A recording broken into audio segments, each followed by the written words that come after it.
Welcome po pala sa ating series. Sabi nga, it's a book of Acts. Ang theme ng series po natin ay Mission Hearted. Yan ang aking panalangin, pangarapin na alam mo na yung dahilan kung bakit ka gumigising sa umaga. Or malalaman mo after ng series na ito kung bakit ka nabubuhay araw-araw. Malinaw sa puso mo yung misyon, malinaw sa isipan mo, sa mga desisyon mo, sa plano mo sa buhay, kung ano ang pinapagawa ng Panginoon para sa iyo. So welcome sa ating bagong series, Mission Hearted. Meron din pala ang gusto kong bigyan ng pansin dyan. Tulad nga nung sabi sa verse 1. Sabi niya dyan, minamahal kong Theophilus. Sino nakakaalala kay Theophilus? Baka mayroong nakakilala dito. Meron po ba naka-meet na or nakabasa na patungkol kay Theophilus? Meron po? Wala? So, pare-pareho pala tayo. Ako rin, hindi ko kilala si Theophilus. Alam niyo po ba, wala nakakilala kay Theophilus maliban si Luke. Hindi nga nila alam kung Christian yan si Theophilus. Hindi nga nila alam kung kasama yan ng isang simbahan. Hindi alam ng mga Bible scholar, pero ang kanilang tansya, siguro bagong Kristiyano yan. Ano po? Pero naghahanap ng kasagutan sa kanyang mga katanungan. Sino ba yung Jesus? Sino ba yung nabuhay magmuli? Sino ba yung sinusundan ninyo, fina-follow ninyo? Sino ba yung sinasamba ninyo? Nakita niyo po yung effort dito ni Luke para lang sa isang tao, para maunawaan niya yung ginagawa ng Panginoon para sa kanya at para sa mundo.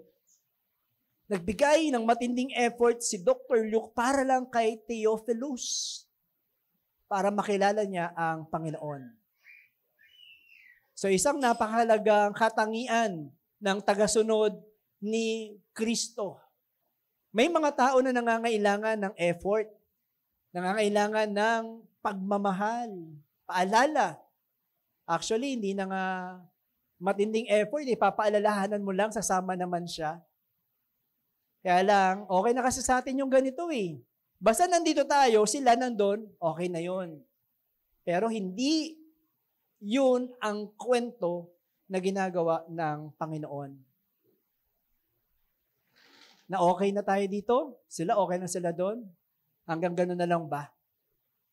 Pero yung effort na ito, talagang nakakamangha. Kung paano binigyan ng panahon, oras, pagmamahal, talino, lakas, isunulat niya para sa isang kaibigan, at hanggang tayong lahat ay napagpala sa kanyang ginawa. So anong gagawin natin ngayon? Paano tayo mabubuhay sa kapanahonan natin? Paano natin sabihin tayo ay mananampalataya ni Kristo? Ang title po ng ating part 1, sabi po dyan, ang pananampalataya na bumago sa buong mundo. Okay? Wala sa Acts chapter 1, ang pananampalataya na bumago sa buong mundo. Kung yan yung pananampalataya mo, bumabago yan ng mundo. Okay? Tingnan po natin. Mula sa verses 1 hanggang 11, ang number 1 po natin, yung pananampalataya sa Panginoon. Number 1 po yan, dapat malinaw na po sa atin kung sino ang Panginoong Jesus sa atin. Dapat malinaw sa atin kung ano ang ginawa ng Panginoon para sa inyo at para sa akin. Meron kami nakakwentuhan na isang babae, sabi niya, pare-pareho lang naman yan. Lahat naman ng relihiyon papunta sa langit. Sino naniniwalang ganun? Baka meron pang ganun sa inyo, ha? Ano? Si Allah, si Buddha, pare-pareho lang yan. Ano, kung sinong susundan mo, papunta naman lahat sa langit yan. Yung Allah, sabi nila, yung God the Father nyo rin naman yun. Ano? Si Muhammad, si Jesus rin naman yun. Sabi nung isang Rizalista, si Jesus din yun, pare-pareho lang sila, papunta lang lahat sa langit yan. Baka may naniniwala pa sa inyong ganun, ha? Kaya sa bahay nyo, may Mama Mary, may Jesus, may pusa, may palaka, may Buddha, baka may ganun pa kayo. Kasi iniisip nyo, at least nandun lahat. Siguro, iba na yung sigurista. Hindi po sigurista yun. Walang totoong pananampalataya. Hindi bumabago ng mundo yun. Ano? Kasi kapag naniwala tayo doon, di sinasabi natin sinungaling si Jesus. Kaya sinabi ng Panginoon, alala nyo, I am the way, the truth, and the life.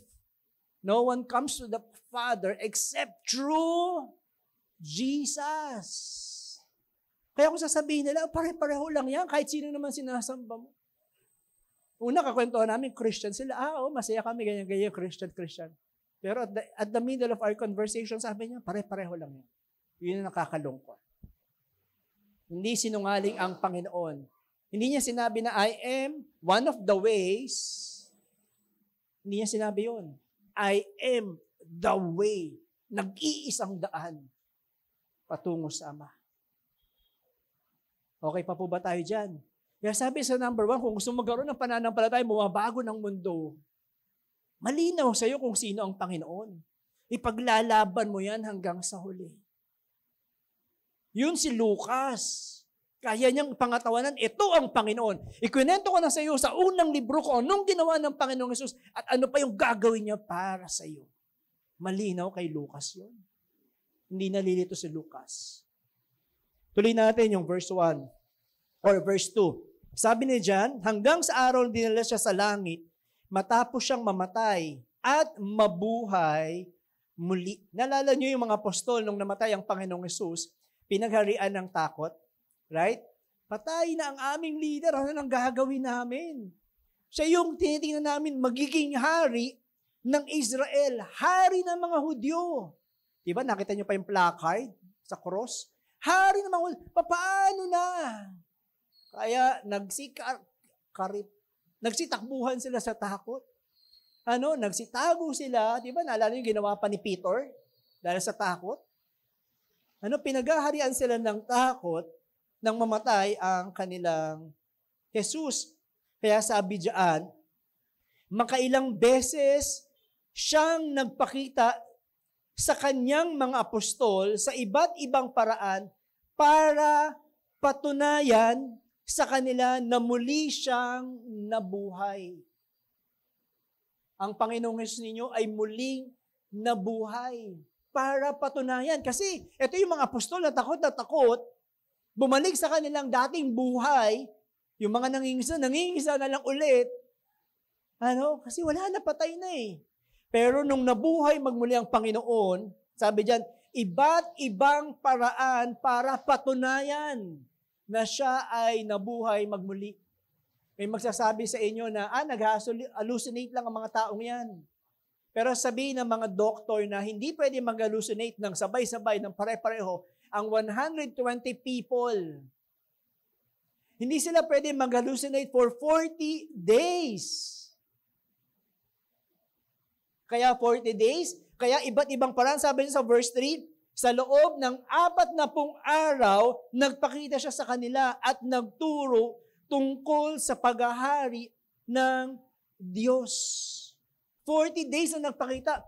Sumama, kasama nila kumakain, kasama hiniyaan niyang hawakan ng kanyang katawan para patunayan sa lahat ng nagdududa ang muling pagkabuhay ng Panginoon. May nag-viral nga, nabasa ko yon sa China, sa Japan. Merong isang hill doon na napakaraming, isang shrine na napakaraming mga debotante ba tawag doon? Yung talagang sumusunod doon sa relihiyon na yon. Deboto. Sa shrine na yon. Tapos may cross. Sabi ko, ano kaya to? Binasa ko. Yung pala, ang paniniwala ng mga tao sa Japan, doon namatay ang Panginoon. Ang explanation nila, yung namatay doon sa Jerusalem ay hindi si Jesus. Kapatid ni Jesus yun, kamukha lang ni Jesus. Pinagpalit lang nila para ipakita na nabuhay ang Panginoon at tumakbo siya ng Japan. Daming deboto, naniniwala. Biruin mo yun. Natawa-tawa kayo, baka nilike nyo pa yun, baka sinare. Minsan, hindi nga tayo maniniwala doon, pero kamusta yung pananampalataya na sa Panginoon? Ganun ba katatag? Ganun ba katibay? Ganun ba ang pagkakilala natin sa Panginoon? Kaya sabi ng Panginoon, pinatunayan niya for 40 days sa iba't ibang paraan. Bakit? Kasi para masigurado niya, napakahalaga nito sa kasaysayan ng Kristyanismo, na dapat walang halong pagdududa, hindi pwedeng 99% sure ka. Dapat 100% sure na ang Diyos mo na buhay magmuli. At hindi lang po siya kumain kasama nila, hindi lang po siya pinatunayan, sabi niya, nagturo siya tungkol sa paghahari ng Diyos. Dito nila naunawaan yung totoong paghahari ng Panginoon. Kasi ang tingin ng mga Israelita na ang paghahari na gustong establish ng Panginoon ay political view o political aspect ng paghahari. Ang iniisip ng mga apostol na patatalsikin ni Jesus yung mga Romans, yung mga Romano, para yung mga Hudyo ang maghahari sa kanila. Sila ang mamamahala. Kaya diba yung mga apostles nagtatalo-talo, Jesus, pag ikaw na naghahari, pwede bang ako yung vice president? Diba? Nagtatalo-talo sila sa posisyon. Jesus, pwede ba ako yung Senate president? Pwede ba akong speaker of the house? Sino po yung sa kaliwa? Sino po yung sa kanan ninyo? Kasi ang patingin nila, magiging presidente, magiging pinuno ang Panginoon sa kaharian na ini-establish niya. Pero ito nung tinuro ng Panginoon sa kanila, malinaw na sa amin ang lahat. Ang kaharian na itinatayo ng Panginoon ay kaharian na mananatili magpakailan-kailan paman. Na kahit sino nakaupo sa pwesto, nananatiling nakaupo ang Diyos na naghahari at nasusunod ang kanyang kalooban. Kaya kapatid, kung nalulungkot ka pa sa mga nangyayari sa mga bansa-bansa ngayon, para maunawaan mo ang paghahari o tunay na paghahari ng Diyos sa mundong ito, kailangan mabago muna ang puso. Kasi hanggat di nagbabago ang puso, hindi mo makikita ang paghahari ng Diyos. Malulungkot ka pa rin sa mga bagay-bagay. Bakit yan ang nanalo? Ano nangyari sa mga Hudyo? Bakit yan ang Papa? Kasi hindi mo naunawaan yung totoong paghahari ng Diyos. So malinaw sa kanila kung papaano, kung ano yung bagay na ginagawa ng Panginoon para sa kanila. Diyan pa rin sa verse 3, at sa pamamagitan ng banal na Espiritu, I hope nagbabasa po kayo. Sige po, sa verse 3 pa rin tayo. At sa pamamagitan ng banal na Espiritu, nag-iwan siya ng mga utos sa kanyang piniling mga apostol. Ipinaliwanag ng Panginoon ang lahat-lahat sa kanila. Naalala niyo yung mga apostol? Every time na nagmi-minister ang Panginoon, nagtuturo, tinatanong nila ng Panginoon, anong ibig sabihin po nun? Panginoon, para sa amin ba yun o para sa kanila? Panginoon, gusto ko pong maranasan yan. Lagi na lang tinatanong kung ano yung ibig sabihin ng Panginoon. Kaya nga nung namatay ang Panginoon, nagsitakutan sila eh. Nagsitaguan sila eh. Kasi hindi talaga nila naunawaan. Kaya nung itinuro sa kanila ang lahat mula sa lumang tipan hanggang sa katuparan ng lahat ng bagay ng muling pagkabuhay ng Panginoong Jesus, sa kanila naunawaan, wow! Kaya pala nangyari kay Adam and Eve. Kaya pala nangyari yon sa panahon ng mga judges. Kaya pala sinabi ng mga prophets ang mga bagay na ito. Kasi ang Panginoong Jesus ang kasagutan ng lahat ng bagay. Siya ang tunay na inaantay na Mesiah ng bayang ito. Naunawaan nila yung mga bagay. Kaya nung sinugo sila ng Panginoon sa ministeryo, yung mga bagay na gagawin nila para sa Diyos, malinaw sa kanila. Walang pagdadalawang isip, walang pag-aagam-agam, malinaw sa kanila ang ginagawa ng Panginoon. At yun ang gagawin nila sa kanilang buhay. Alam na alam to ng Panginoon kasi alam niya na babalik siya sa langit at hindi na nila makakapiling ang Panginoong Jesus physically, personally. Pero yung mga apostol, kahit wala na ang Panginoon, tuloy-tuloy sa kanilang panawagan sa Panginoon handang-handa at sama-sama na naghintay sa pagbabalik ng kanilang Diyos. Verse 4, isang araw, okay, pakibasa po. Tingin po kayo sa inyong mga Bible. Isang araw noon, habang kumakain sila kasama ni Jesus, sinabi niya, huwag muna kayong umalis sa Jerusalem. Hintayin ninyo ang banal na Espiritu na ipinangako ng Diyos Ama. Sinabi ko na ito noon sa inyo, nagbautismo si Juan sa tubig, ngunit makalipas lang ang ilang araw, ay babautismohan kayo sa banal na Espiritu. Ito na, makikita nyo na yung katuparan ng propesiyang ito ng Panginoon. Pinakita sa baptism ni Jesus, yes, nagbabautismo ang John the Baptist sa pamamagitan ng tubig, pero ngayon, mararanasan nyo na ang pagbabautismo ng banal na Espiritu. Okay? Verse 6, minsan nang nagtipon sila, tinanong nila si Jesus, Panginoon, ito na po ba ang panahon na ibabalik ninyo ang kaharian ng Israel? So, yan yung kanilang iniisip hanggang sa huli. Okay, papaalisin na ni Jesus yung mga Romano, sila ni mamahala, at mapapasa kanila na yung kanilang bansa. Ano yung sagot ng Panginoon? Sumagot si Jesus, oo at hindi. Sabi niya dyan, hindi pinahihintulutan ng Ama na malaman ninyo kung kailan mangyayari ang mga bagay na itinakda niya. Yes, darating yung panahon na tatanggalin ko ang mga Romans sa inyong lupain. Pero ang paghahari na inaasahan nyo ay hindi pa iyan. Tingnan niyo po yung verse 8. Isa pong key verse po yan sa Book of Acts. Ibig sabihin, pag sabing key verse, napakahalagang talata sa Book of Acts o sa libro ng mga gawa. Sabi po dyan sa verse 8, ngunit, pagdating ng banal na Espiritu sa inyo, bibigyan niya kayo ng, anong sabi dyan? Hindi nagbabasa yung iba. Pagdating ng banal na Espiritu sa inyo, bibigyan niya kayo ng kapangyarihan, power sa English. Pag sinabing kapangyarihan, yan yung kompletong pagsama ng Panginoon, yung yaman ng kanyang biyaya, yung awa, yung pagpapala, yung pagliligtas, yung pagpapagaling, yung kapangyarihan ng banal na Espiritu. Sino raw pang magbibigay? Sulat dyan. Ang Holy Spirit, ang banal na Espiritu. Hindi tao. Hindi si pastor. Handaan niyo po, ang magbibigay ng kapangyarihan, ng pagpapala, ang banal na Espiritu. Kasi po may mga ibang simbahan na sabihin, ay kapit kayo kay pastor. Dikit-dikit kayo kay pastor. Pagpapalain ka ng Panginoon. Di ba po? Marami ganyang simbahan. Ay, kay sister, kapit-kapit ka, dikit-dikit ka dyan, pagpapalain ka ng Diyos, maaambunan ka ng pagpapalan ng Diyos. Wala pong tinuturo ang Biblia na ganun. Kaya naman yung ibang mga pastor, tuwang-tuwa sa ganung klaseng trato. Okay naman kung may respeto. Okay na, walang problema. Pero more than that, kasi may ibang mga simbahan, bigyan nyo kay pastor yung pinakamagandang upuan, kung saan may malakas na electric fan. Sa kanya yung pinakamasarap na pagkain dyan. Labas yung mga gandang kubyertos.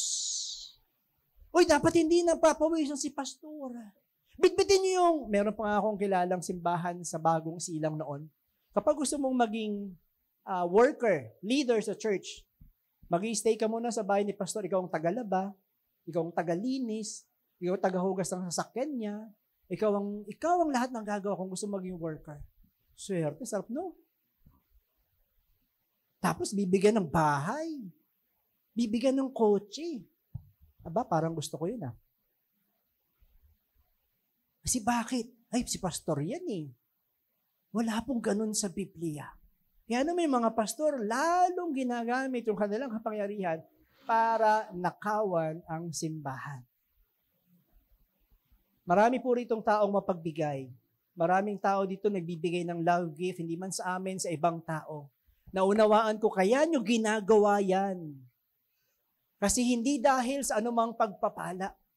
Ginagawa nyo ang pagtulong sa iba kasi nagmamahal kayo sa Panginoon.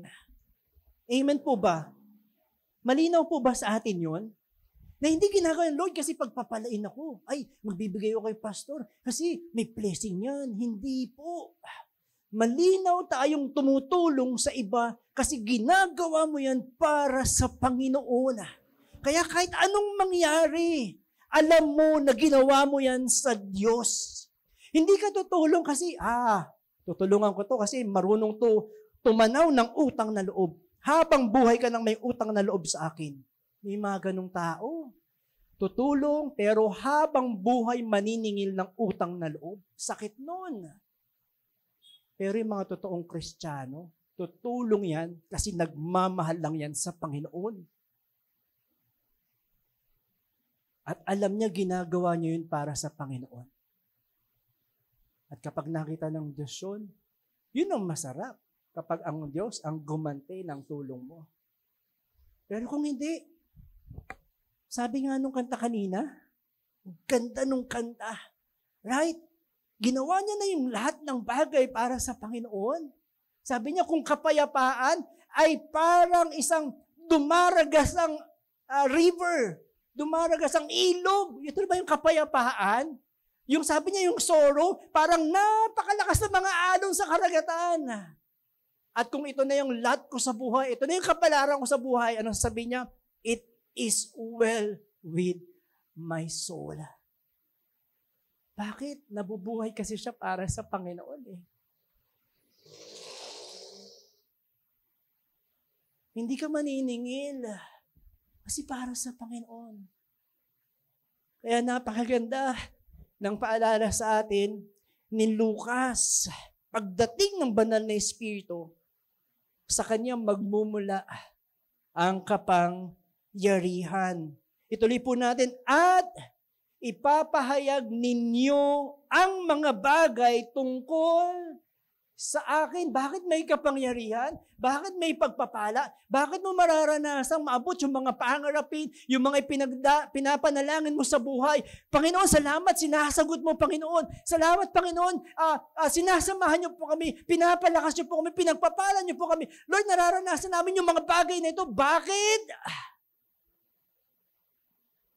Para ipahayag ninyo ang mga bagay tungkol kay Kristo.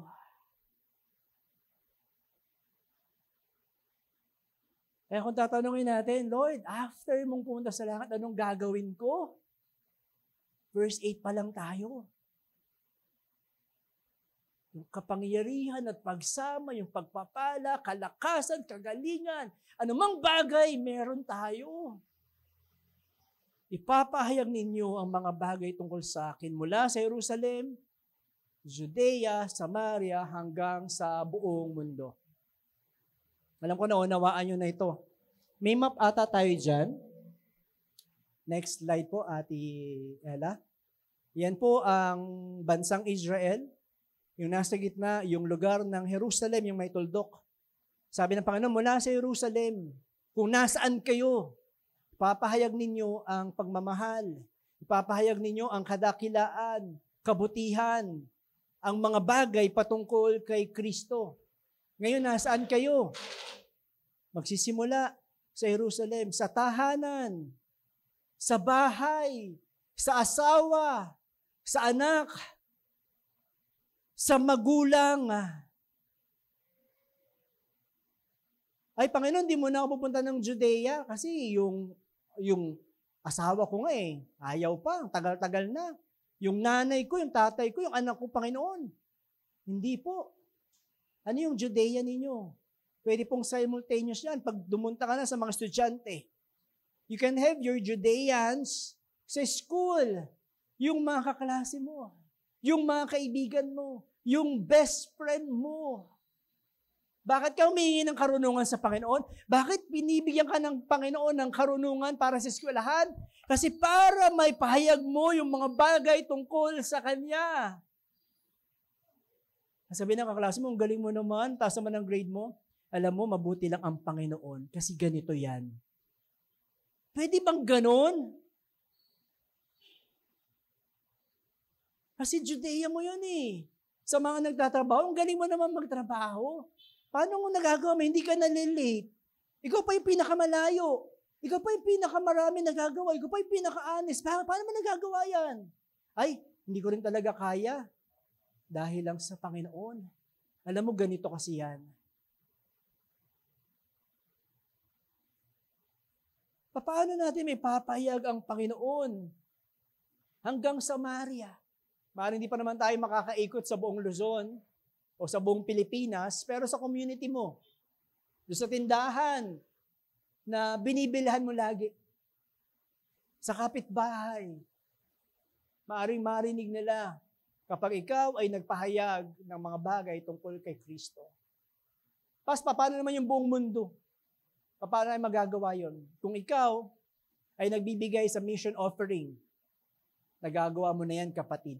Nakakasama ka na sa pag-abot sa iba't ibang lugar kasi pinapadala po natin yan sa iba't ibang mga simbahan na kung saan inaabot din nila ang mga pamilya sa lugar na yon. Kung hindi pa man capable, someday yung kapatid mo na mag-iibang bansa, nakakilala sa Panginoon dahil sa iyo. Yung tatay mo, yung ate mo, yung anak mo na nakakilala dahil sa iyo. Inalagaan mo sa pananampalataya. Yung kaklase mo, nakakilala si Kristo dahil sa iyo. Tapos pupunta ng ibang lugar, o uwi ng probinsya, o sa ibang bansa, magtatayo ng isang simbahan o isang life group doon. Kasi lumalim siya sa Panginoon. Naunawaan niya yung kanyang pangarapin at panawagan sa Diyos. Kaya sabi dyan sa MBB version, kayo'y magiging mga saksi ko. Ikaw ay saksi ng kabutihan o yung kapangyarihan ng banal na Espiritu na mula kay Kristo. 29 times po yan na inulit sa Book of Acts. Ikaw ay isang saksi. Ang lahat ng tagasunod ni Kristo ay nagpapahayag ng kabutihan ni Kristo. Sabihin nyo nga po, lahat. Sabi mo sa kanya, ikaw yun. Kasama po ang bawat isa. Lahat ng sumusunod sa Panginoon. Kaya sabi dyan sa verse 9 to 10, hanggang 11, basahin ko na. Pagkasabi niya nito, dinala siya paitaas at habang nakatingin sila sa kanya na pumapaitaas, tinakpan siya ng ulap at agad na nawala sa kanilang paningin. Habang nakatitig sila sa langit, may dalawang lalaking nakaputi na biglang tumayo sa tabi nila at nagsabi, "Kayong mga taga-Galilea, bakit nakatayo pa kayo rito at nakatingala sa langit? Si Jesus na inyong nakita na dinala paitaas ay babalik dito sa mundo at kung papaano siyang pumaitaas, ganyan din ang kanyang pagbabalik." Nararamdaman niyo yung kwento rito ng Panginoon sa bundok na yon na nagsasabing, antayin niyo ang pagdating ng banal na Espiritu sapagkat bibigyan kayo ng kapangyarihan. Nagsasalita ang Panginoon. Ipapahayag ninyo ang mga bagay patungkol sa akin. Sa Jerusalem, sa Judea, sa Samaria, hanggang sa buong mundo. At sabi dun sa verse 9, unti-unting tumataas ang Panginoon hanggang papuntang langit. Nararamdaman niyo yung intensity habang binabasa ito. Ewan ko, sana nararamdaman ninyo. Yung sabi ng Panginoon, magpapahayag. Talagang yung environment, yung setting, talagang ibang klase. Siguro talagang, wow, Panginoon, totoo nga ang lahat ng bagay. Panginoon, aakyat sa langit, there's a resurrection. Mabubuhay kaming mamuli. Merong bagong bayan. Totoo nga. Kaya sinabi ni Peter, di ba? Merong bayan. Tayo ay naglalakbay lang dito. Meron tayong patutunguhan kasama ni Kristo. Jesus, habang nakikita nila ng Panginoon paangkat sa langit, wow, they are savoring the moment. Talagang grabe yung kanilang nararamdaman. Tapos biglang may lumabas na dalawang lalaki, mga anghel po yun. Sabi niya, ano pang ginagawa nyo rito?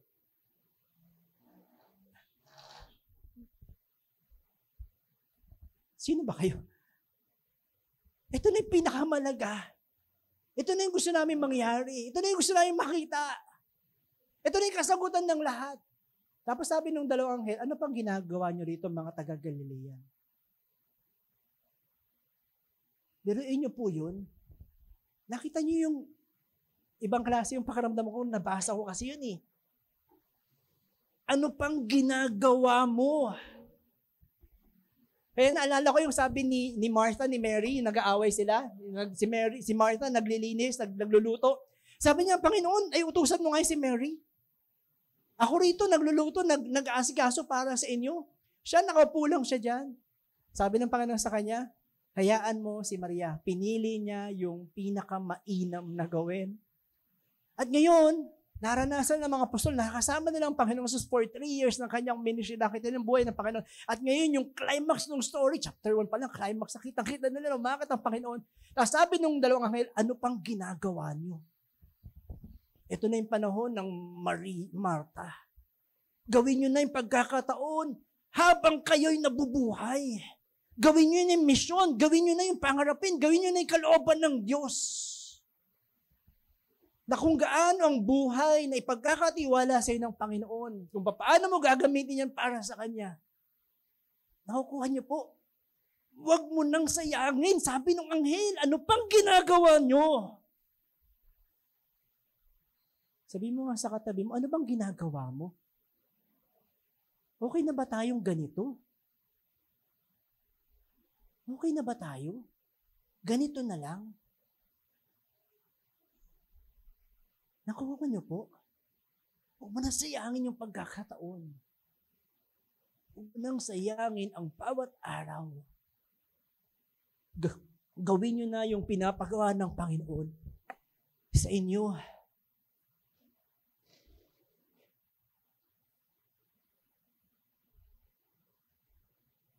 At sa pag-akyat ng Panginoong Hesus sa langit, napakahalaga na hindi nila makakasama physically ang Panginoon mula sa araw na yon. Pero hindi nila na-miss or anong gagawin ng Panginoon? Sa Book of Acts pag binasa niyo, anong gagawin namin? Wala na ang Panginoong Jesus. Hindi na ganun eh. Iba na yung kanilang tapang pagkatapos po nito. Iba na yung kanilang lakas ng loob. Iba na yung kanilang conviction sa kanilang buhay pananampalataya. Ang Panginoon ay umakyat na sa langit, naupo sa kanan ng Diyos Ama. Patuloy na nananalangin. Bakit kailangan umakyat ng Panginoon? Kasi tulad ng pangako niya, kasi bibigyan kayo ng regalo ng Diyos Ama. Walang iba kundi ang banal na Espiritu na makakasama nyo. It will be your comforter. Lagi mong makakasama ang Espiritu ng Diyos. At siya ay nasa kanan, ang Panginoong Hesus nasa kanan ng Diyos Ama, patuloy na nanalangin para sa iyo. Ano yung pinapanalangin ng Panginoon mula pa noon? Na magawa mo ang mission na yan sa buhay mo. Magawa mo ng buong kalakasan, kapangyarihan, at pagsama ng Diyos, hindi masayang ang panahon at oras. Bakit nasa kanan siya ng Diyos Ama? Siya yung mediator po natin. Na every time na nagkakasala, nagkakamali, ang titinginan ng Diyos, walang iba kundi ang Panginoong Hesus. Kaya malakas ang loob namin na sabihin sa inyo na kahit anong gawin, kahit anong mangyari noon, ngayon at sa mga susunod na araw, meron tayong mediator sa Diyos Ama. Walang iba, kundi ang ating Panginoong Hesus. At isang bagay na sigurado tayo, sabi nga sa number 1, pananampalataya kay Kristo Jesus. Isang bagay na sigurado tayo nung sabi po dyan, ganyan din ang kanyang pagbabalik. Babalik ang ating Panginoong Hesus, kaya buong lakas, buong puso, magagawa natin ang pinagagawa ng Panginoon. Una, kung gusto natin, kung ang pananampalataya natin bumabago ng mundo, dapat sigurado, malinaw, matatag ang pananampalataya mo sa Panginoon. Pangalawa, sabi po dyan, pananampalataya sa isa't isa. Okay?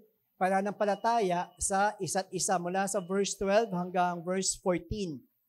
Okay? Ikaw ba? Sa tingin mo, magtitiwala ka dyan sa tabi mo? Katabi mo? Tingnan mo nga yung katabi mo. Sige, titigan mo. Katiwa-tiwala ba yung pagmumukha niya? Titigan mo naman. Magtitiwala ka ba sa katabi mo yan? O sa kabila naman, kung ayaw mo yung katabi. Okay? No, pero paano ko ituturo to? Sabi dyan, manampalataya kayo sa isa't isa. Okay? Paano natin gagawin yun? Naku, nandyan na naman si brother. Andyan na naman si sister. Ano? Paano natin gagawin itong number 2? Pananampalataya sa isa't isa. Sige, basahin ko na yung verse 12 hanggang verse 14. Pagkatapos noon, basahin po natin ha, samahan niyo po ako. Ulitin ko, ASD version, yung Bible na ginagamit ko, ang salita ng Diyos. If you can download, install that, we will have same version. Kung MBB naman yun, walang problema, yung Bible ninyo printed. Okay, kung English, mas prefer nyo, wala rin problema. Meron din akong English dito sa tabi. Okay, so, sabi dyan sa verse 12 to 14, pagkatapos noon, bumalik ang mga apostol sa Jerusalem. Ito na may sabi ng Panginoon, sumunod lang sila. Huwag muna kayong aalis sa Jerusalem. Galing sa bundok ng mga Olibo, ang bundok na ito halos 1 kilometro ang layo mula sa lungsod ng Jerusalem.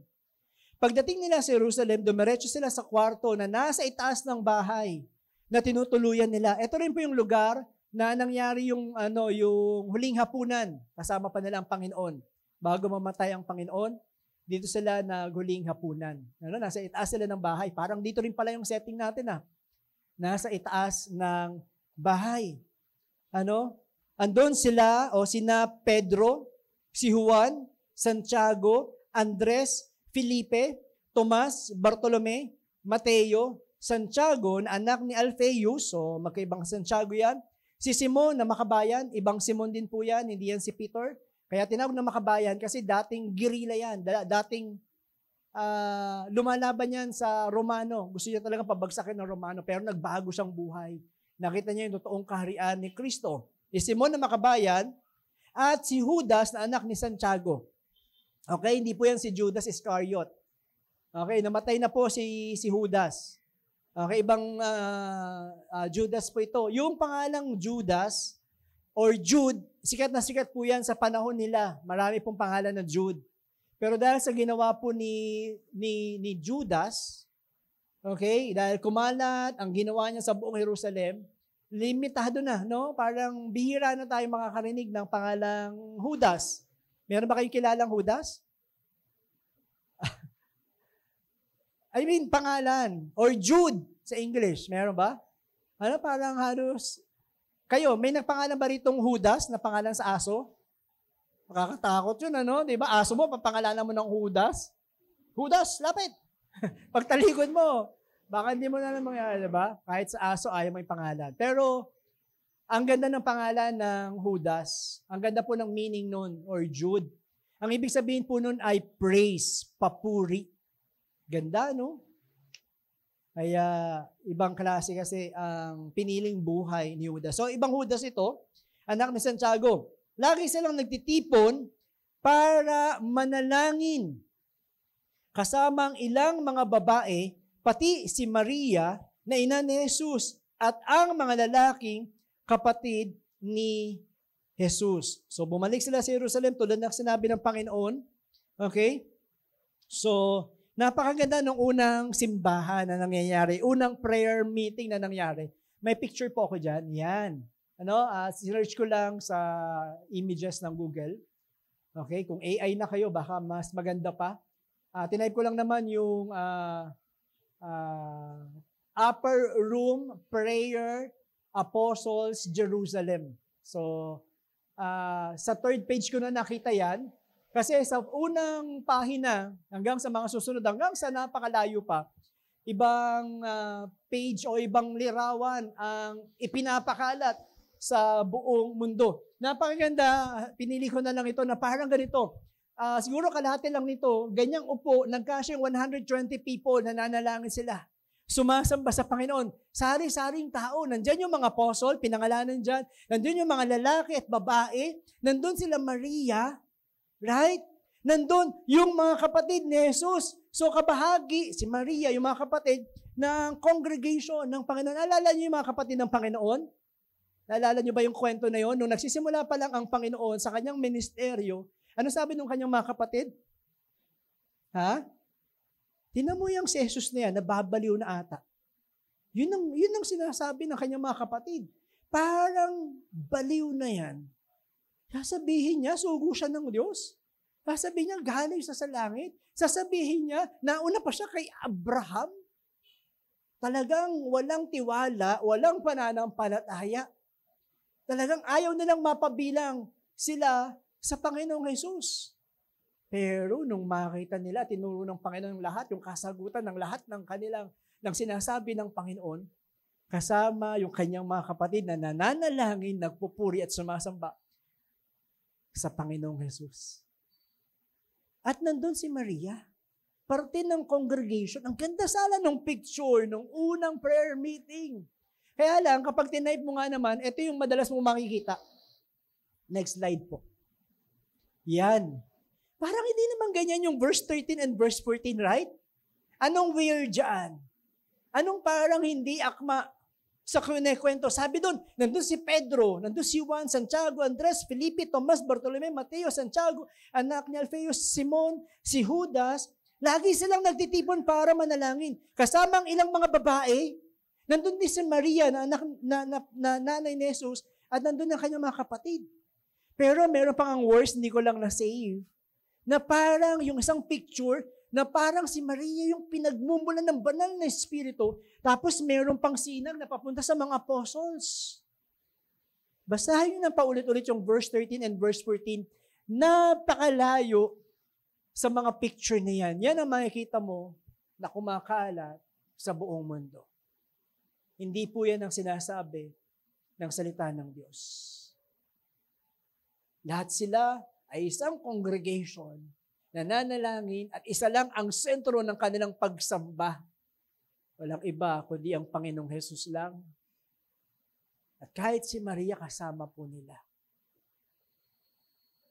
Isang napakagandang kwento, isang napakagandang patunay ng kapangyarihan ng Panginoon para sa unang simbahan. Diyan, sa lugar na yan, balik lang tayo sa previous slides. Diyan, sa lugar na yan na kung saan, yung Pentecost, yung araw ng Pentecost, chapter 2 pa yon, yung bababa yung Holy Spirit sa kanila. Okay? Nananalangin, nag-aantay sa pagbisita ng Panginoon para sa kanila. Diyan, sa lugar na yan, alam niyo po ba, walang nagsisisihan dyan. Kasi pwede, nung isang araw lang, andyan si Peter, nung isang araw lang, pwedeng sabihin ni John, Peter, ba't nandito ka? Di ba ikaw yung nagkanulo sa Panginoon? Di ba ang duwag-duwag mo? Ba't nandito ka ngayon? Sabihin naman ni Peter kay John, ikaw nga dyan eh. Ikaw pa yung kasama ng Panginoon na dinalang Panginoon nung gabing yun sa high priest. Sasagot naman si John, kayo nga itong mga duwag eh. Nagsitaguan kay lahat. Ako kahit natatakot, nandun ako sa bundok na kung saan habang pinapako ang Panginoon, kahit ako natakot ako, nandun ako. May marinig ba kayong ganun sa Biblia? Na nagsisiyan sila, nagpakitaan ng kanilang mga pagkakamali sa Panginoon, ng kanilang kasalanan? Bakit nandun yung tao na yan? Bakit nagigitara? Bakit nagdadrums? Bakit nagpapaawit yun? Bakit nagtuturo yung pastor na yun? May makikita ba kayong ganun sa Biblia? Na kahit napakalaki ng kanilang mga kasalanan sa Diyos, pero yung mga kapatid niya nandun, patawagin nilang Panginoong Hesus na baliw. Nasisiraan na ng bait. Pero nandun lahat sila, nagsasama-sama, nananalangin, sumasamba, nagpapasalamat sa Panginoon.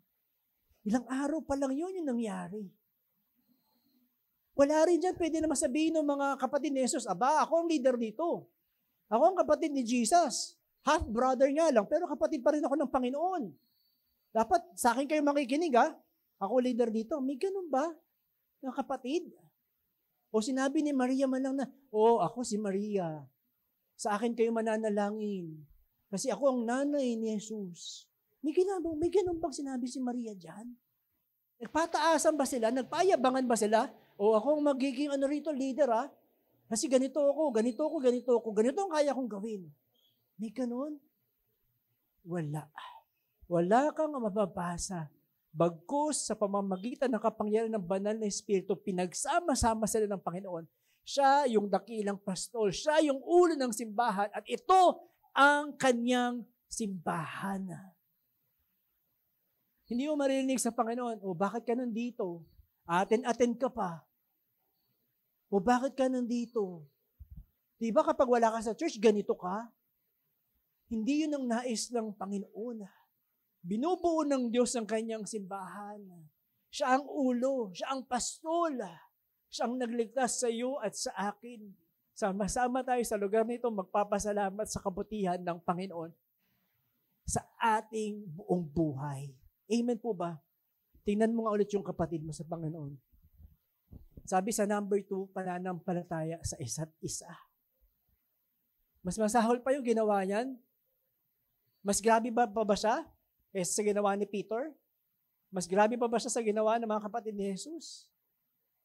O sa ginawa ng mga apostles? Iniwan ng Panginoon? Di ba po? Pero naroon sila lahat, buo kasama ang Panginoon.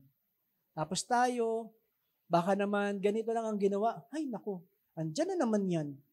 Aatin-atin, di naman yung ganyan-ganyan. Please lang. Magtiwala ka sa Diyos na nagliligtas.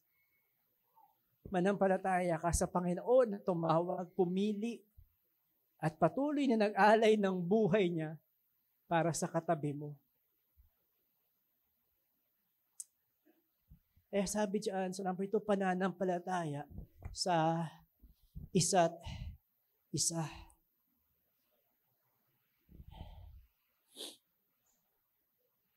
Patuloy na magtitiwala. Kaya kung paano yung 100 people, 120, binigyan ng Panginoon ng kapangyarihan para ipahayag ang kanyang pagmamahal.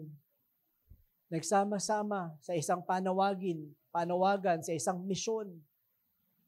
Nagtulong-tulong, umasa sa pinakamagandang plano ng Diyos para sa kanyang buhay.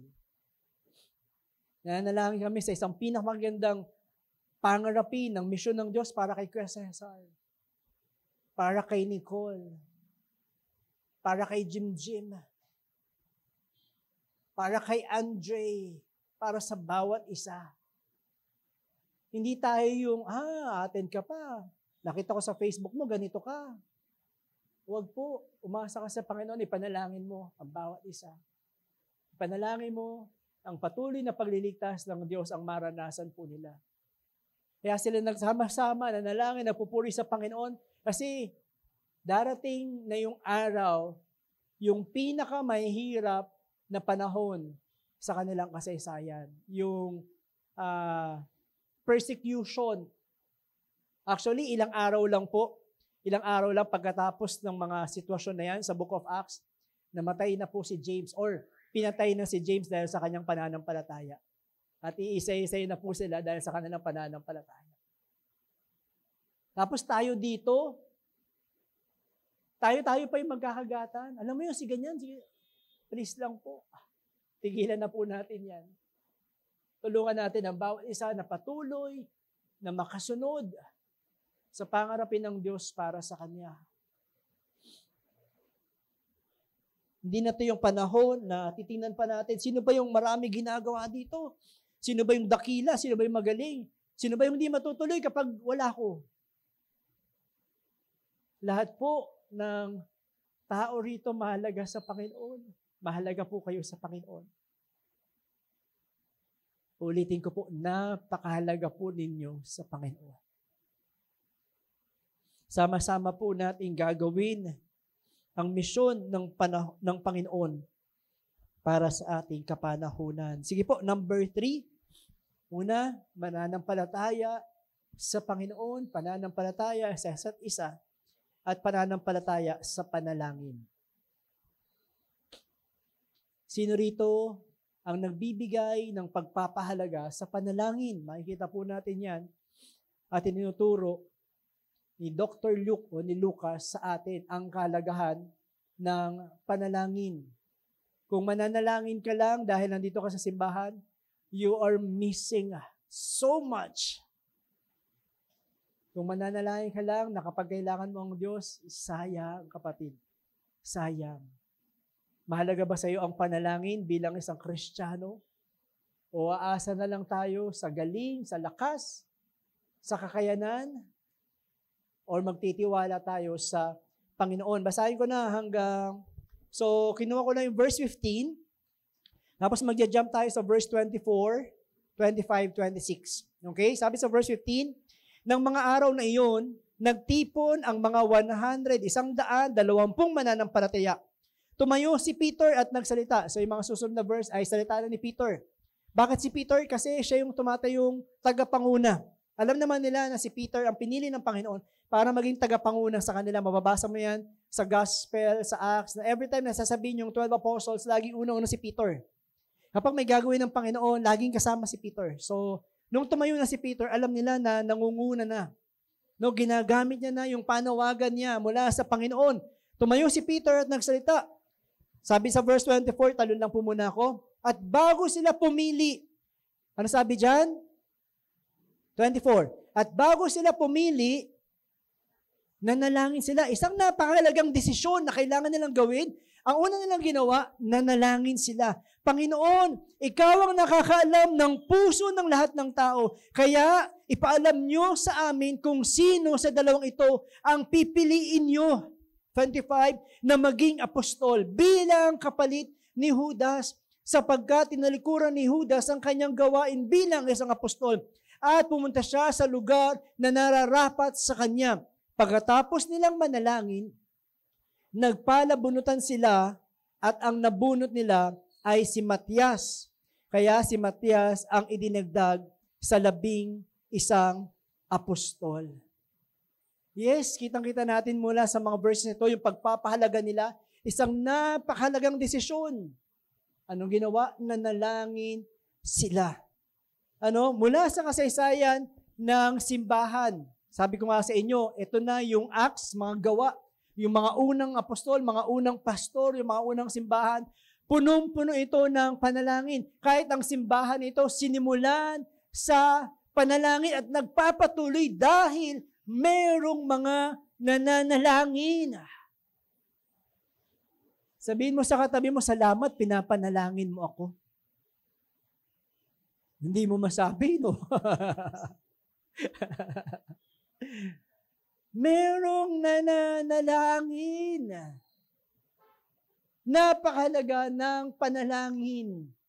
Kaya pagbabasahin mo, and I pray na please, on your spare time, sana hindi lang spare time, sana bigyan nyo talaga ng oras. Kung hindi nyo man mabasa ang buong Acts, kaya nyo yan. Chapter 2 next Sunday. Makikita nyo dyan sa Book of Acts kung paano yung mga believers na, Lord, pengin naman po ng guidance. Pengin naman po ng pangunguna kasi may gagawin po akong mahalagang desisyon, O Diyos. Pwede nyo po ba akong bigyan ng karunungan? Yung mga believers yan, humingi ng lakas ng loob. Kasi Panginoon, gusto kong i-share yung gospel, gusto kong ikwento sa aking kaibigan. Yung patungkol sa pag-asa na meron ako dahil kay Kristo. Si Stephen, habang binabato, habang pinapatay, nananalangin sa Panginoon. Mababasa mo dyan sa Acts, si Peter, si John, patuloy na ipinapanalangin, Lord, nandito kami sa Samaria, Panginoon, yung mga Samaritan people, makakilala sa inyo. Alam niyo po ba yon? Yung mga Hudyo, galit na galit sa mga Samaritan. Pero dito, Lord, nananalangin kami para sa mga Samaritano. Si Saul, nung pumunta siya sa Damascus para tugisin. Kasi nanunugis pa siya ng mga Christian sa panahon ito eh. Pero dyan sa Acts, mababasa mo para tugisan ng mga Christian, pero nabulag siya. Pero yung aktong yun, nanalangin siya na magpadala ang Diyos ng kaligtasan para sa kanya. Si Peter nanalangin sa Panginoon, Panginoon, ayon sa inyong kalooban, mabubuhay po si Dorcas. Mababasa mo yan sa Acts, namatay na si Dorcas, binuhay ng Diyos. Dahil merong nanalangin. Si Peter o si Cornelius, nanalangin na, Panginoon, papaano po ba ako maliligtas? Yung mga Christian sa bahay ni John Mark, ipinag-pray si Peter nung makulong si Peter. Nakaamba na, naka-schedule na si Peter na patayin. Pero may nananalangin, nakalaya si Peter sa kulungan. Yung prayer meeting sa Philippi, binuksan ng Diyos yung puso ni Lydia. At sa pamamagitan niyan, nagkaroon ng isang bahay, sambahan. Yung prayer meeting na yun, binuksan yung pintuan sa kulungan. Ipinanalangin ni Paul yung kanyang mga kaibigan na aalis at patuloy na magbabahagi ng salita ng Diyos. At sa gitna ng bagyo, si Paul nanalangin, Lord, pagpalain niyo po yung mga taong ito.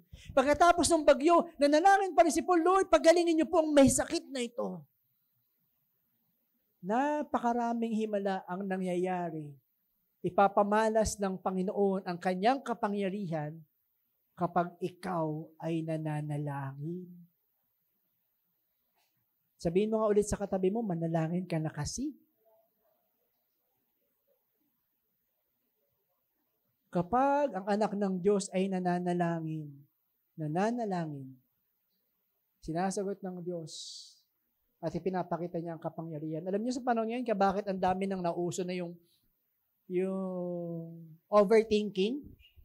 Diba? Lagi nang bukang bibig na yung mga bata. Anxiety attack. Depression. Uso yun, totoo.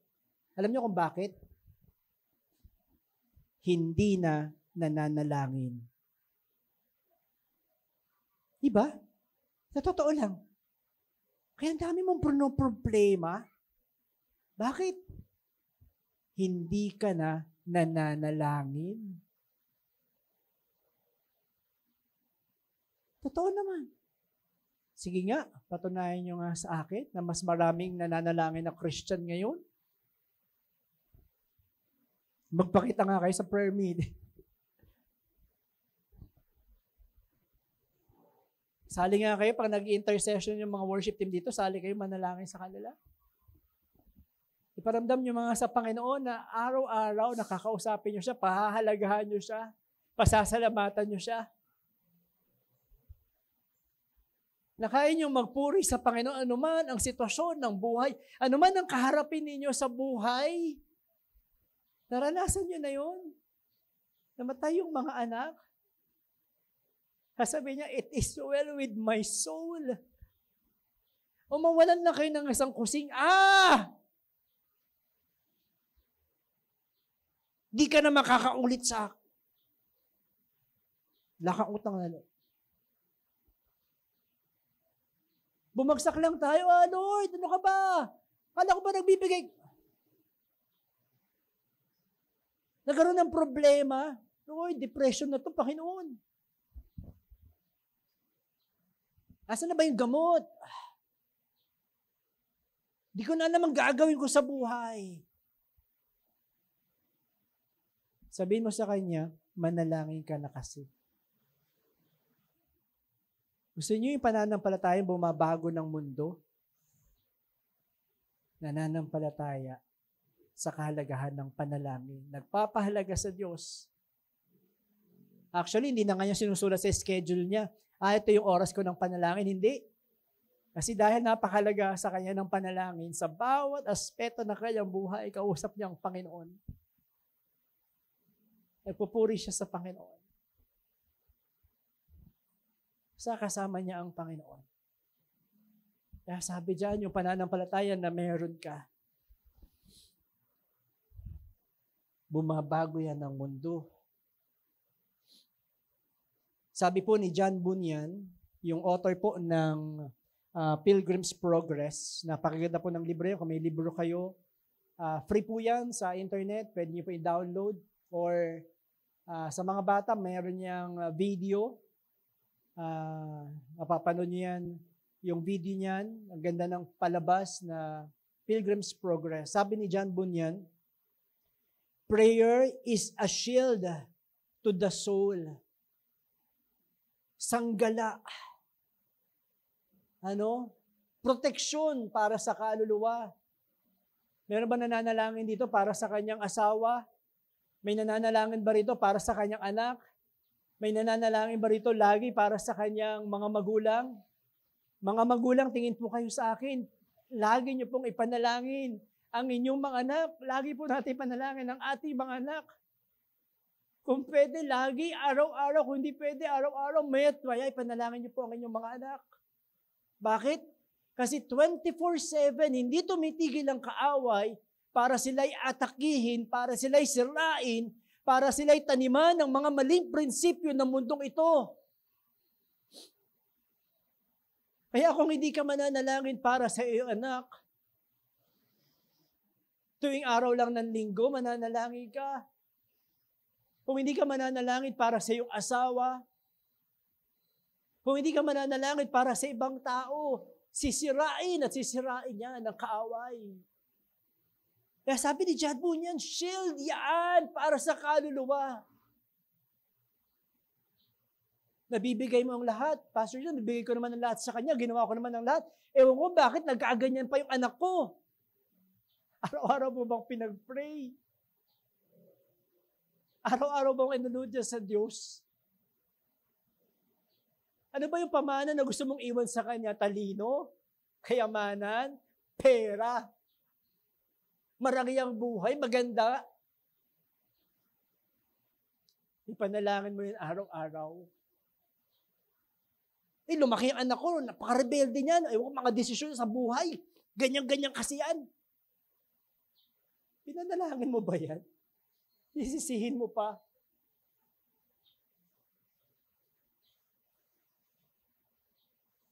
Pinagpipray mo ba yung asawa mo? O ba't ngayon ka lang? Ba't nawala ka ng trabaho? O anong gagawin mo? Kaya sabi ni John Bunyan, it is a sacrifice to God. Papuri, pagsambayan sa Panginoon, mabangong samyo na nakikita ng Panginoon araw-araw, pinapahalagan mo siya, naalala mo siya. Siya yung importante sa buhay mo. Siya yung kalakasan mo. Siya yung buhay mo. At sabi niya, it's a scourge to Satan. Pagpapahirap sa gawa at plano ng kaaway kapag ipinapanalangin mo ang mga mahal mo sa buhay. O babalik ko sa introduction natin, okay na lang tayong ganito. Okay na tayong nandito at nandun sila. Bahala sila. Kaya naunawaan ng angel, sabi niya, ano pang ginagawa niyo? Hindi na ito yung oras na magsasayang ka ng panahon. Napakaikli lang ng panahon. Gawin mo na ang kalooban ng Panginoon. Kaya dito sa Book of Acts, nakikita po natin ang lahat ng iyan ay nangyari dahil sa panalangin. Manampalataya ka sa panalangin. Bumabago yan ang mundo. Pang-apat, last na po.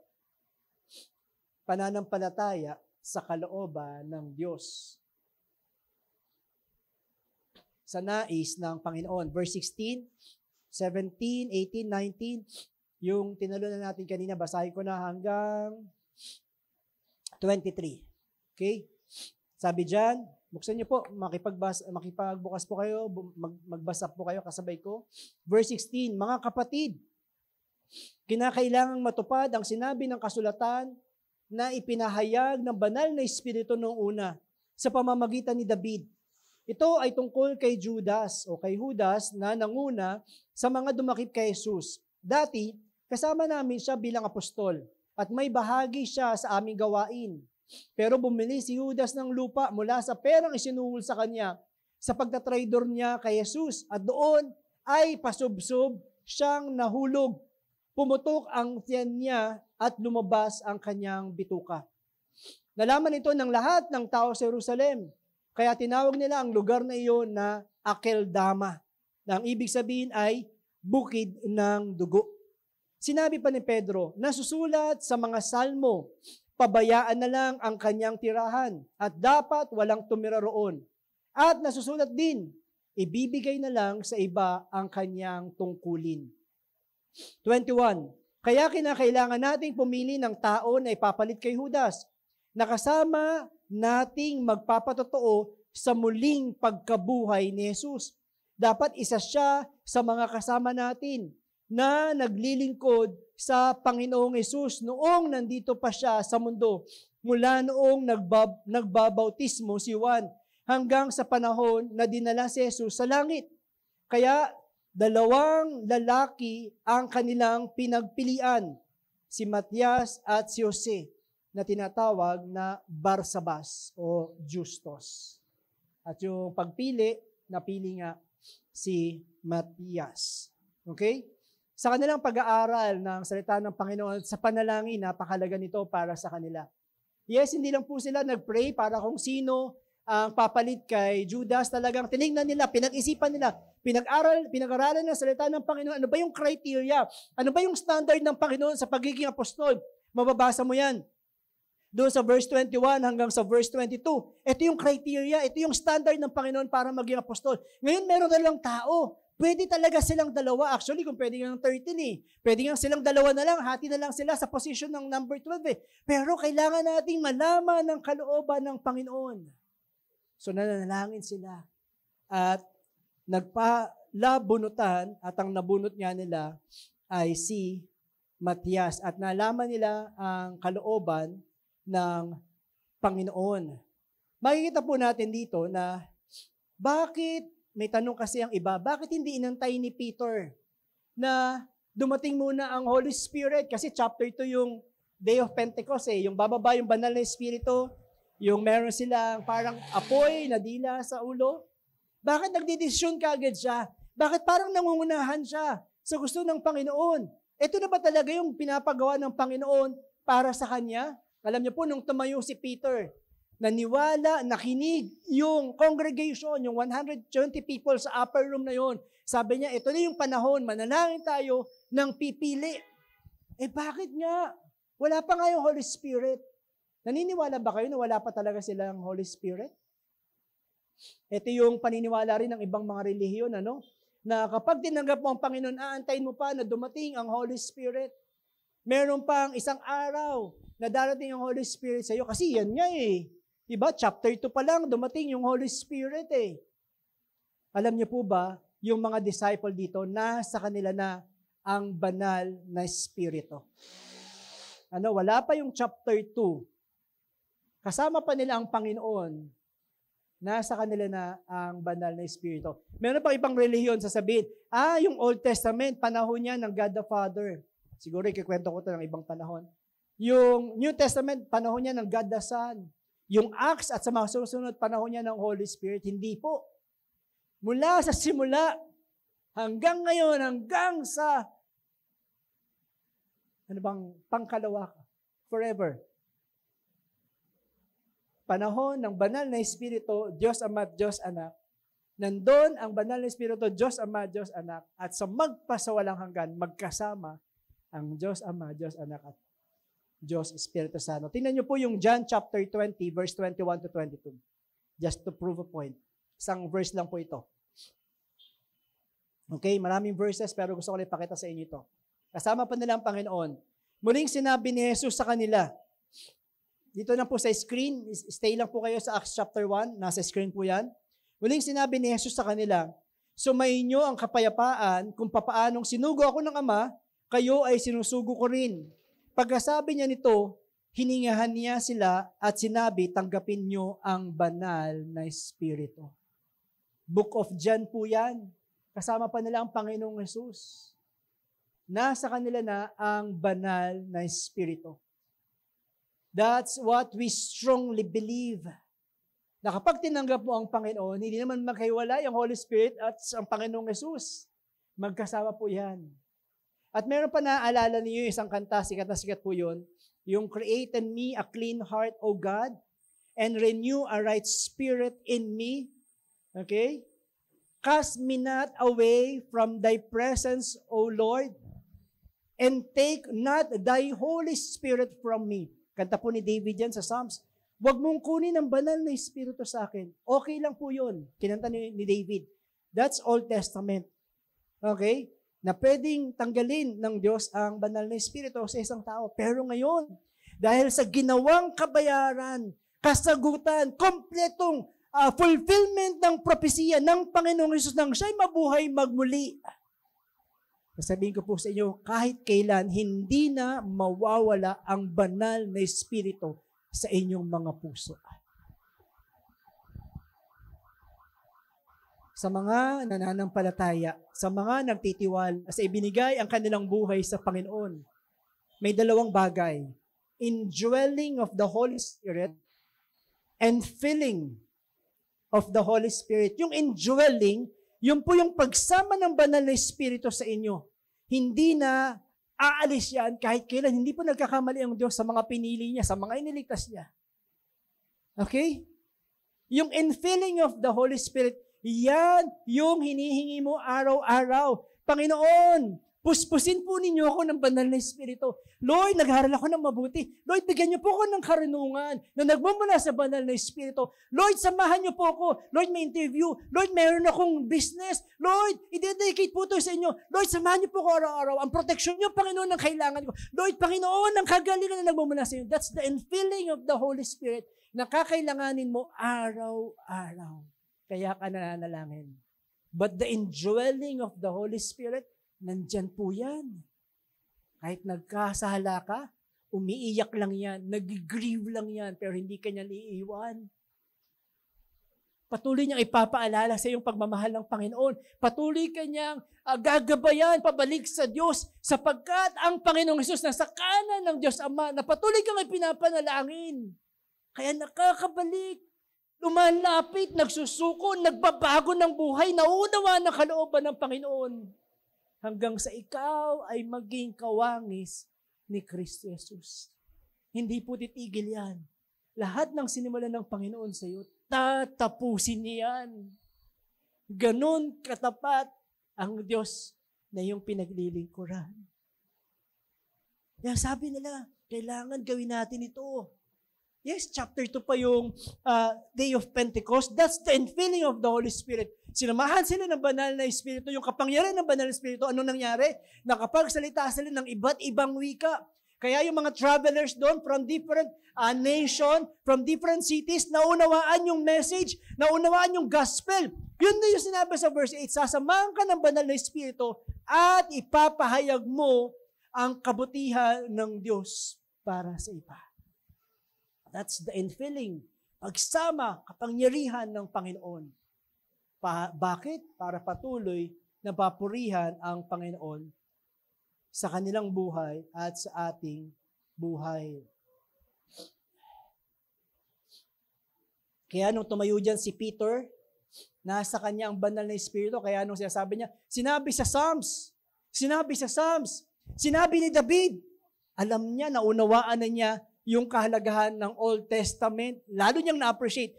Yung mga unang pastor, sila Paul, sila Peter, ang hawak lang po nila ay Old Testament habang nagpapastor po sila. Okay, sa panahon ito, nagsasalita si Peter, ang naunawaan lang niya ang Old Testament. Kaya pag may nagtanong sa inyo, bakit nag-aaral pa kayo ng Old Testament? Nag-Joshua series kayo, nag-Deuteronomy series kayo, nag-Esther, nag-Ruth, nag-Malakay, nag-Jonas. Bakit nyo pinag-aaralan pa yung story of God, the whole Old Testament?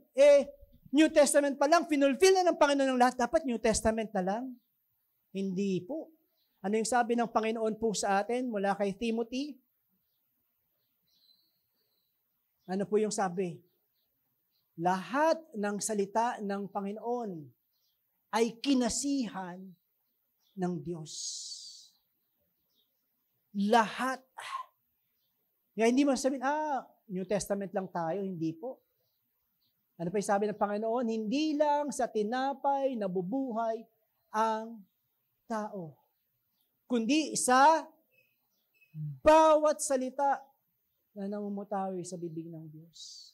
Bawat salita mahalaga. Mula Genesis hanggang Revelation. Kaya pag pinag-aralan po natin ito, lalo nyo ma-appreciate ang Old Testament. At habang pinag-aaralan natin ng Old Testament, lalo nyo ma-appreciate ang New Testament sa katuparan ng lahat ng pangako sa ating Panginoong Jesus. Kaya kung si Peter pa lang, buong tapang na nakasunod sa kalooban ng Panginoon, Old Testament pa lang, ang hawak niya, how much more ikaw, kapatid? Ang hawak mo na Old and New Testament. Hindi na mahirap sa iyo. Kung nahihirapan kang malaman ang kalooban ng Diyos, meron bang nagsubok sa inyo na magpalabunutan? O namimili ng kanyang desisyon sa buhay, tapos dadaanin niya sa palabunutan. Hindi po natin ini-encourage or, Kuya Jim, nasa Bible naman yung palabunutan, baka naman pwedeng laging palabunutan na lang. Okay? Kung manliligaw ako, sino kayang liligawan ko? Si Josie, si Marie, o si Chini? Kilala niyo po yun? Josie Marichin? Hindi pwedeng palabunutan eh. Ano kayang kurso ko, Panginoon? Hindi na. Sinabi lang nila yan, alam niyo po, yan na po yung huling palabunutan nangyari sa Bible. Yes, meron sa Proverbs, sabi doon, lahat ng palabunutan ay ginagaganap, pero ang Diyos pa rin ang nasusunod. Sa book ni Jonah, di ba? Nagpalabunutan sila kung sino may kasalanan, kung bakit may bagyo, nabunot si Jonah. Tapos ngayon, ito na po yung huli. Descriptive lang po yan. Kunikwento lang nila ang nangyari. Hindi yan sinasabi sa mga Christian, lagi kang magpalabunutan. Ano kakainin ko araw? Ano susuting ko? Hindi po. Yung kalooban ng Panginoon ay magiging malinaw sa iyo. Kung paano nila ginawa. Malinaw sa kanila, inaral nila ang salita ng Panginoon, nanalangin sila, malinaw para sa kanila ang kalooban ng Panginoon. Sasamahan ka ng Panginoon araw-araw. Meron niya sa inyo, ayaw pa aminin eh. Diba?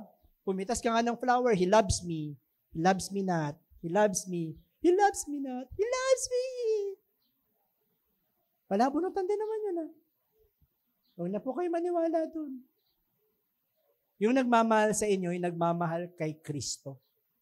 Yun lang po ang sigurado. Okay, ano ba yung mga tanong pa dyan? So, may magtatanong ba sa inyo yung conflict nitong kwentong ito kay Matthew? Sabi ni Matthew, kwento ni Matthew, kung man nakakaalala lang, kung wala naman magtatanong, baka lang kasi may magtanong. Yung kwento ni Matthew, isinauli ni Judas yung pera doon sa high priest. Sino nakakaalala nun?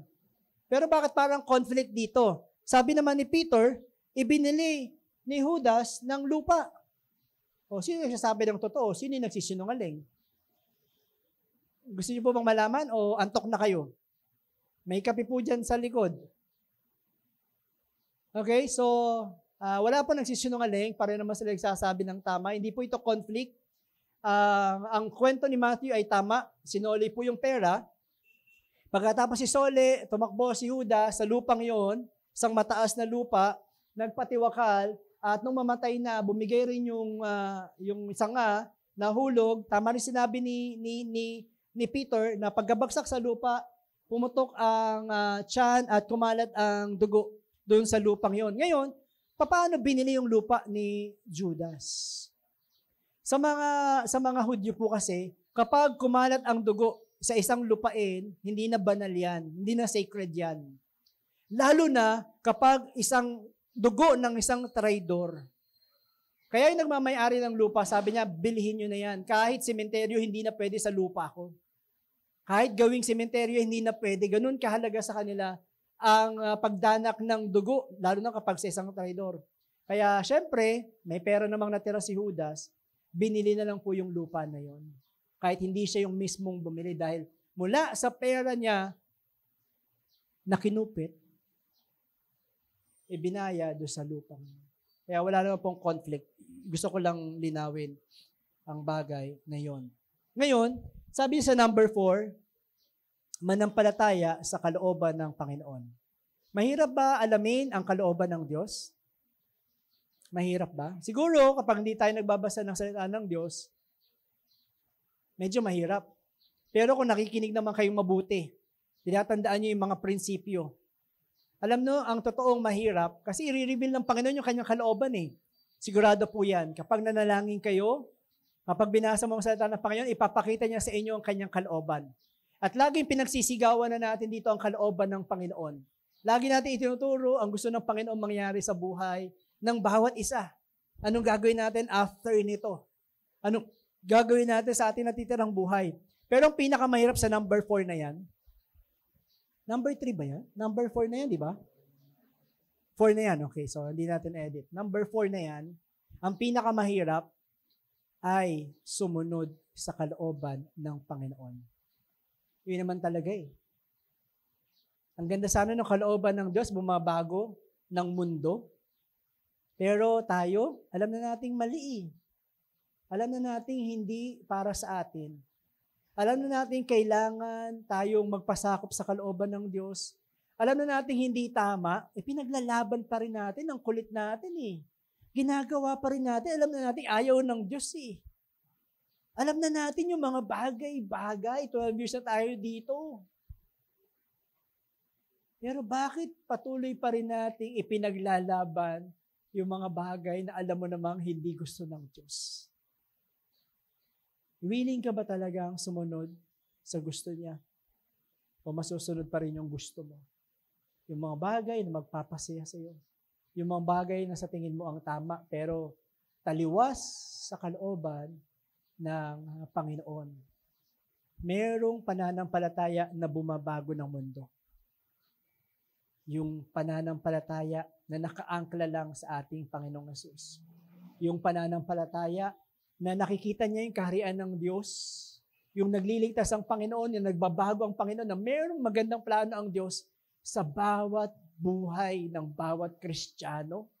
Nagagamitin niya ang lahat ng kwentong yan para sa kanyang kapurihan. Nagagawin niya ang lahat ng mga imposibleng bagay sa mga anak niyang magtitiwala, mananalangin at patuloy na aasa na sasamahan ng banal na Espiritu, mananampalataya at susunod sa kalooban ng Panginoon kahit wala nang sumusunod. Kahit ang ibang tao, iba na yung ginagawa, iba na yung gusto, iba na yung karamihan na ginagawa ng mundong ito, susunod ka pa rin ba? Yan ang pananampalatayang bumabago ng mundo. At sa huling salita, sabi po dyan, next slide po. Sabi po dyan, merong pananampalataya sa isang tao o mananampalataya ka sa kapangyarihan ng banal na Espiritu at babaguhin niya ang iyong mundo. Saan ka man makarating, anuman ang mga bagay na ipinapanalangin mo, mga taong nakapaligid sa iyo, walang imposible sa Panginoon. Babaguhin niya ang puso niyan at maibibigay sa kanyang pinakamataas na papuri mula sa ating mga buhay. Sige po, tayo pong lahat ay tumayo.